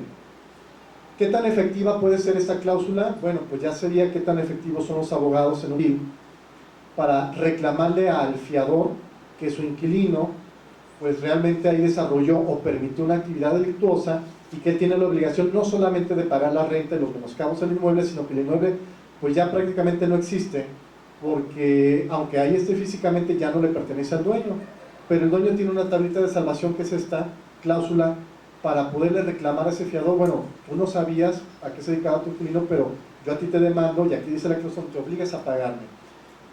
Es una evasión como en el siguiente ejemplo. Supongamos que te naufraga, sufre un accidente titánico, hay náufragos y esa es la única tablita de salvación. ¿Qué tanto te va a sostener? Bueno, pues vamos a ver qué tanto se puede aplicar, pero si no la tienes, sería muy complicado rescatar ese inmueble o que un fiador te indemnice, porque el fiador va a pelear a muerte, que su única obligación es responder por el pago de rentas y menoscabos al maltrato del inmueble. Entonces vale la pena poner una manera de protección. Esto en cuanto al contrato de arrendamiento. En cuanto a los documentos que hay que tener con los propietarios, recomendamos que le inviertan el tiempo necesario. Sabemos que muchas personas dicen, ¿qué flojera rentar? Bueno, pues sí, pero es un gran negocio. Tan es así que cotiza en la Bolsa Mexicana de Valores y en otras bolsas del mundo, porque el arrendamiento es un negocio multimillonario y te puede compensar tus ventas mensuales varios arrendamientos al mes. Entonces vale la pena hacerlo bien. Pero si los arrendamientos son casuales, una vez al mes, una vez cada 2 meses, la responsabilidad es la misma, vale la pena también seguir los lineamientos. Entonces, si por ejemplo Lilia, que decía, bueno, ¿yo qué hago para liberarme de la responsabilidad? Y como decía el licenciado, pues es que la responsabilidad ahí está, pero tú no eres responsable de un acto de un tercero. Pero si queremos curarnos en salud, lo que podríamos sugerir es lo siguiente: tu propietario me estás induciendo, casi presionando, a que seleccione este inquilino que yo no le puedo rentar, porque ni siquiera me ha completado los documentos. Pero si tú quieres que le rente, es responsabilidad tuya. No solamente el contrato viene a tu nombre como propietario y como arrendador, sino que además voy a hacer que me firmes tal vez lo que te cobre de comisión, porque no es sospechoso el inquilino, pero no me gusta simplemente como inmobiliario. No creo que sea un delincuente, pero me quiero curar en salud. Entonces intercámbiale la firma, para que puedas dormir tranquilo y no estés un año pensando si era un delincuente o no. Simplemente que recibe 5,000 pesos por la renta del departamento por el inquilino que él seleccionó. Tú no lo seleccionaste, él lo seleccionó y ahí dice en el documento, lo firmas tú, lo firma él. Pensamos que esta también es una manera de estar más tranquilo. Porque sí hemos visto que en la práctica los dueños siempre te avientan, ¿no?, por delante, siempre dicen, no, yo no tengo nada que ver, es el inmobiliario. Y el inmobiliario dice, señor, pero yo le presenté a los 3 prospectos de inquilinos y usted seleccionó a ese. Pues sí, pero no hay nada que lo ampare. Y te van a enredar y va a ser un problema cansado y no vale la pena ni siquiera andar en esos dimes y diretes. Otra cuestión que nos recomendamos es invertir el tiempo en los contratos de corretaje, en los contratos de administración, en los contratos de mediación, aunque sean sencillos. Pero eso te permite tener una demostración de profesionalismo ante la autoridad y ante el medio, pero sobre todo ante los propietarios. Y en dado caso que tengas que demostrarle algo a la autoridad, que se lo demuestres con papelito. Señor, yo soy nuevo en el medio, tengo 1 año dedicándome a esto, pero estoy en una asociación, estoy afiliado a un arrendador, hice un contrato, la dueña me dio un recibo, y es más, no solamente eso, sino que tengo un contrato de mediación, no se lo administro, pero se lo medié, le conseguí al inquilino, hice mi labor bien, de esto vivo. O saben que tengo 40 años dedicándome a esto, pero lo mismo, aquí tengo mi contrato de arrendamiento, aquí tengo mi contrato de administración o de mediación, aquí tengo los recibos, hago bien porque soy un profesional y lo hago completo. Entonces tenemos que medir los riesgos. El mismo riesgo es para una casa, repetimos, que se renta en 1,000 pesos, que para la que se renta en 80,000. No podemos nosotros poner un filtro de decir, pues como es una renta pequeñita no va a haber riesgos, o como es una renta grandota, el inquilino tiene que ser un alto ejecutivo, de ninguna manera. Y para las personas que son extranjeras, que no conocemos sus hábitos personales, supongamos que le contratamos la casa a un ejecutivo auténtico, que viene de Japón, o que viene de los Países Bajos, donde el uso de la droga es permitido hasta cierto punto, y él quiere en México hacer lo mismo. Entonces debemos de cortar a todos los inquilinos con la misma tijera, porque no sabemos sus hábitos personales, no sabemos si ese alto ejecutivo va a guardar droga, va a guardar armas, va a invitar a gente pues, que tenga una actitud delincuencial adentro del inmueble, porque nosotros nos fuimos simplemente con la finta. Entonces les sugerimos aplicar estos lineamientos para... Obviamente se investigan a través del Buró Arrendador, pues ya saben que son 82 bases de datos, incluyendo situaciones que tienen que ver con ese tipo de actuaciones, y si hay alguna situación ligada a delincuencia organizada conocida, pues no va a venir tal cual ahí para proteger su integridad, sino que va a decir favor de comunicarse con su ejecutivo de cuenta, que es una clave cifrada, de que ustedes pues ya ni se metan en problemas. No hemos tenido casos en San Pedro Garza García, en Guadalajara, en Zapopan, de gente que evidentemente está ligada a delincuencia organizada, o gente prófuga, o incluso gente de otros países, o con alertas rojas de Interpol, que simplemente no te metas en problemas, no le rentes, no se te está yendo un negocio, se te está yendo un problema. Eso es parte de lo que nosotros sugerimos que pongan. El día de mañana todos ustedes van a tener la ley completa, van a tener las cláusulas que sugerimos en sus correos electrónicos. Y bueno, nos quedan 10-12 minutos. Si ustedes tienen alguna otra pregunta, comentario, situación, con mucho gusto lo podemos tocar en este tiempo que nos queda. Agradecemos su participación. Sí. El aviso de privacidad es obligatorio para los inmobiliarios. Sí, perdón, ¿su nombre? Mariano Burgos. Mariano. Sí. Mariano, usted viene de Mazatlán. De Mazatlán, sí. Sí, gracias Mariano, bienvenido. Gracias. Bienvenido, gracias. Sí, Mariano. De hecho, dimos un módulo completo de ley de protección de datos personales, porque no solamente implica el aviso de privacidad, implica una serie de lineamientos para poder investigar a una persona, tener su documentación, pedir su documentación y su información en el manejo adecuado de esto. El aviso de privacidad es obligatorio para todos los inmobiliarios, para todas las personas, profesionistas, independientes o empresas que manejamos información de terceros. ¿Quién es la autoridad que vigila esta situación? El IFAI. El IFAI vigila, sanciona, supervisa y pone las multas a las inmobiliarias que no tienen este aviso de privacidad. La privacidad tiene que estar colocado a la entrada del establecimiento de la inmobiliaria, tiene que estar colocado en su página web, y si no tienen una página web o no tienen una oficina, tiene que estar relacionado a sus contratos de mediación, de corretaje y de arrendamiento. Aunque no es la materia de este módulo, lo pueden consultar esos comerciales, Mariano, en la siguiente página, la que dimos del aviso de privacidad, es www.buroarrendador.com/ifai.php. A dejar las dos solicitudes para que nosotros gratuitamente les hagamos su aviso de privacidad para personas físicas o personas morales.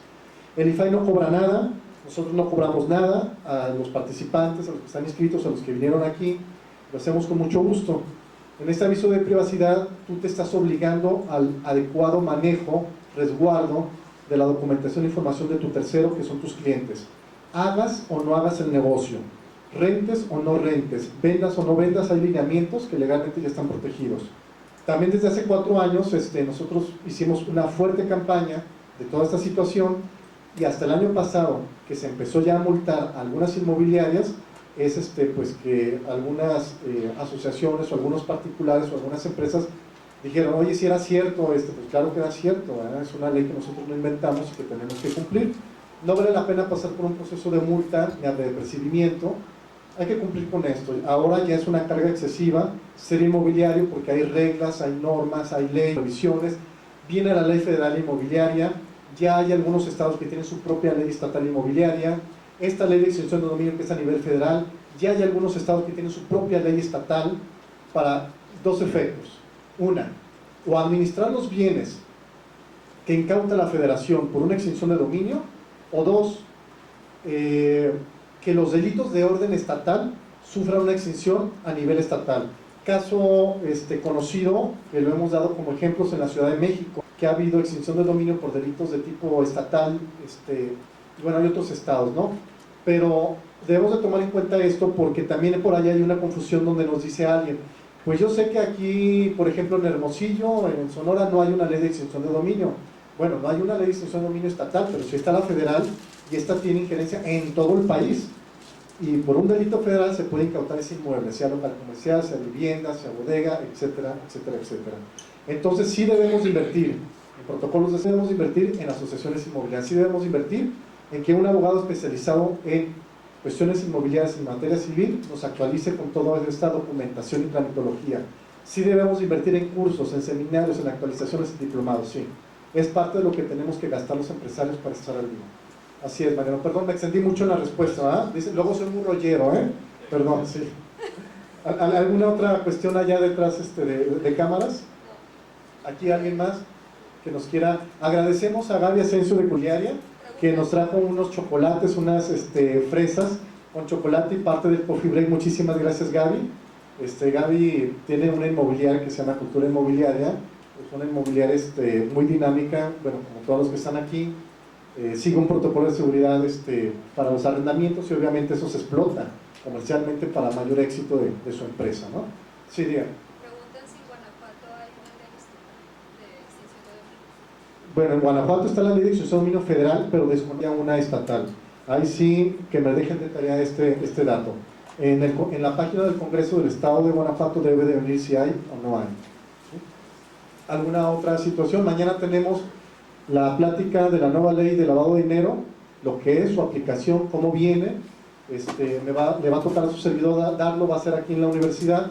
Le suplico, al igual que yo, que preguntemos al guardia dónde va a ser, para que no nos tome de sorpresa y no se nos enojen a nosotros. Sí.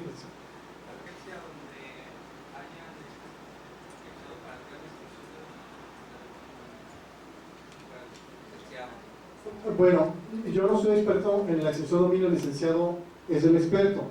Lo que decíamos al principio de la plática, ha habido más de 1.200 y pico de casos documentados donde se asegura el inmueble y podría haber una extinción de dominio, pero que ya se aplique, efectivamente pueden ser contados, pero el proceso, el viacrucis que pasas entre que te aseguren y no se va a extinguir el dominio, si se va a extinguir, es lo que yo te invito a que no se pase ese viacrucis, que es realmente un viacrucis. Porque por ahí nos decía también un senador, notario, muy prestigiado aquí en Jalisco, es que no ha habido una extinción de dominio. No soy licenciado, sí lo ha habido, por favor consulte la información al día porque sí lo ha habido. Sí, pero son pocas, sí, pero el proceso iniciado o el aseguramiento del bien es un dolor de cabeza para todos los inmobiliarios y para todos los propietarios, que no vale la pena saber si al final una extinción o no va a ser una extinción. Simplemente ni nos acerquemos a ese punto, ¿no? Perdón, no sé si te contesté o entendí mal porque casi no escuché. No, más que nada, escuchar alguna experiencia que haya tenido licenciado donde no aplicó la extinción. Donde se haya hecho la extinción de dominio y se haya hecho para atrás, a través de un amparo o algo así. No sé, licenciado, usted es el que sabe de ese tema.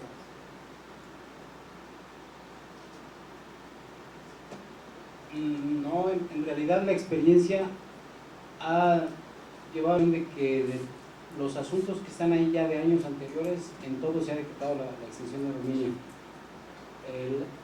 El hecho de que sean pocos casos radica en que cuando se presenta una demanda es porque tenemos un alto porcentaje de efectividad en cuanto a que creemos que va a ser una demanda exitosa. El único asunto que se vino para atrás, y eso no por el hecho de que estuvo mal planteada la extinción de dominio, sino porque ahí se dedujeron hereditarios que al final en un amparo se vino abajo, fue el primer caso de extinción de dominio que está identificado en la lista que tienen ahí, ese que está hasta abajo, creo que es el 1 del 2010. Ahí en la página de internet la obligación que hay es de informar cuántos asuntos se inician, para que la gente pueda consultar si algún inmueble está vinculado a un procedimiento de extinción de dominio o no. La ley de extinción de dominio no hacer esa publicación en la página de internet, pero ya no nos obliga a publicar el sentido de las sentencias, y el sentido de las sentencias es, pues podemos decir, salvo ese asunto, una efectividad del 99%. O sea, son pocos los casos, pero efectivos todos. Como diría mi papá, pocos pelos, pero bien peinados.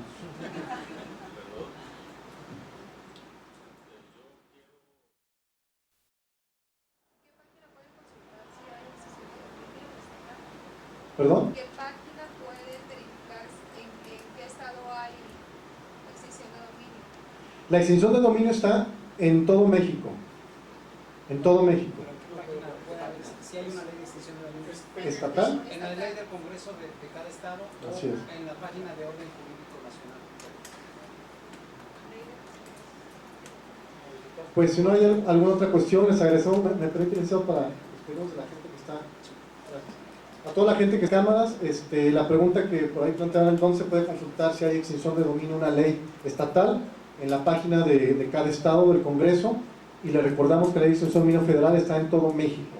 Así que tomen sus previsiones, y dentro de unas semanas ya todos estos temas legales, al igual que eslabones sueltos de una cadena, o igual que vagones de un tren, van a empezar a tomar todo el sentido cuando entremos a arrendamiento y administración de inmuebles. Personas que me preguntaron si se podían inscribir para tomar desde punto número 1 de cero el diplomado, sí lo pueden hacer. vale la pena porque son tantos temas que no se pueden desahogar en una plática de 4 o 6 horas, sino son 6 meses dedicados a esto. Y en atención al horario de todos los empresarios inmobiliarios son solamente 3 veces al mes porque todos andamos sobresaturados con las agendas. Les agradecemos mucho su participación, su paciencia, sus ganas, su profesionalismo de estar aquí y sobre todo las ganas de que nos integremos entre todos y hagamos de esto una industria más y mejor. Muchísimas gracias a todos ustedes.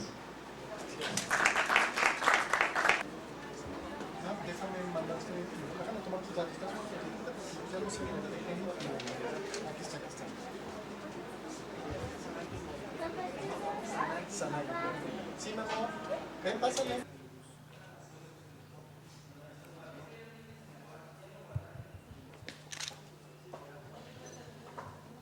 Sonrisa, Danita. Tarde, pero sin sueño, imagina. Ah, hijo. Eres muy precisa, ¿eh? Me quedaría más viejita. Muy bien, muy bien.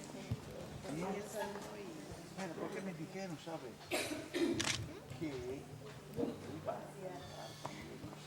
yo le dije, pero espera, que no.